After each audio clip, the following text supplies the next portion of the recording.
Hello guys, welcome to my new blog. आणि आता मी आणि दीदी चाललेलो आहोत मंदिरात. आणि बदलापूरमध्ये आता नवीन मंदिर झालं आहे महादेवांचं, ते तुम्हाला दाखवायला. आणि आज मंदिरात पण जायचं असतं कारण सोमवार आहे. ओम नमः शिवाय. चला तर आता तुम्हाला डायरेक्ट मंदिरातच गेले.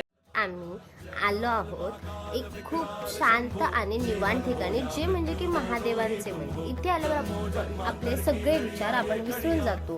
तुमच्या मनाला शांती हवी असेल ना, तर ही जागा परफेक्ट आहे. आणि ही दूरही नाही, बदलापूरमध्ये पनवेल हायवेला आहे हे मंदिर. आणि इथे येण्यासाठी तुम्ही बाईक किंवा चालतही येऊ शकता, ही जास्ती दूरही नाही आहे. आणि ह्या मंदिराच्या भोवती पूर्ण शांतता आणि निसर्गरम्य वातावरण आहे. एक वेगळीच पॉझिटिव्ह एनर्जी या मंदिरात आहे. या मंदिरात फक्त घंटांचा आवाज आणि पक्ष्यांचा आवाज ऐकू येतो. जर तुम्ही ट्रेसमध्ये असाल किंवा जर तुम्हाला शांत हवी असेल ना, शांतता, तर तुम्ही या नक्की मंदिरात या. आणि मी वेदांत कधीच मंदिरात येत नाही, सो मी त्याला बोलली की आधी फर्स्ट तू पूजा करून घे आणि मग मी करेन. आणि मग त्याची पूजा चालली होती. मग मी थोडेसे व्हिडिओज वगैरे, फोटो वगैरे कलेक्ट केले. आणि माझी आत्ता पूजा झाली. मग दीदीला म्हटलं तू करून घे. आणि तुम्हाला सांगतो, इथे एवढं वैशिष्ट्य आहे की इथून बाहेर जाऊसं वाटत नाही आहे. मला इथे एकदम पॉझिटिव्ह एनर्जी वाटली.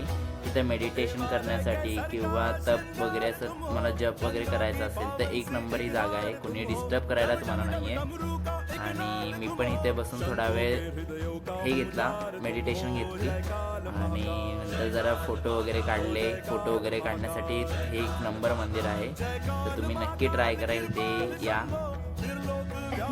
आणि मी आता दीदीला सांगितलं आहे की जेव्हा जेव्हा तू जाशील तेव्हा मलाही नक्की घेऊन जा. आणि मीही जाणार आहे, कारण मला हे खूप मंदिर आवडलं. तिथे गावदेवीचं मंदिर सुद्धा आहे तिथेच बाजूला. अशा एका मंदिरात आणि तुम्ही एकदा नक्कीच ह्या मंदिराला व्हिजिट करा. हे बाहेर आमचे पाहुणे वाट बघत होते. बदलापूरला आल्यावर चिंटे मिंटे सगळे. आणि बाहेर आल्यावर इथे दीदी मुले ह्यावर प्रसाद देऊया होते, म्हणजेच थोडे पेढा प्रसाद दिला मला पेढे. दीदी ही खुश होते खूप, कारण नुसते पळत होते इकडे तिकडे त्या पेढ्यांसाठी. आणि हे तुटून पडलंय. ह्या बाकीच्यांना कळा ना नक्की काय आहे तिथे, काय समोरचा मंडेचा जो दिनचर्या होता, म्हणजे ते देवाकडे जायचं, म्हणजे मंदिरात जाण्याचे ओके गाई. यांना कळलं की तिकडे काय आहे. दीदीच्या मागे आपण सगळे लागलो. आणि गाईज, हा ब्लॉग जर आवडला असेल तर नक्कीच लाईक आणि सबस्क्राईब करायला विसरू नका. बाय बाय, भेटूया पुढच्या ब्लॉगमध्ये. दीदी माती नको देऊ.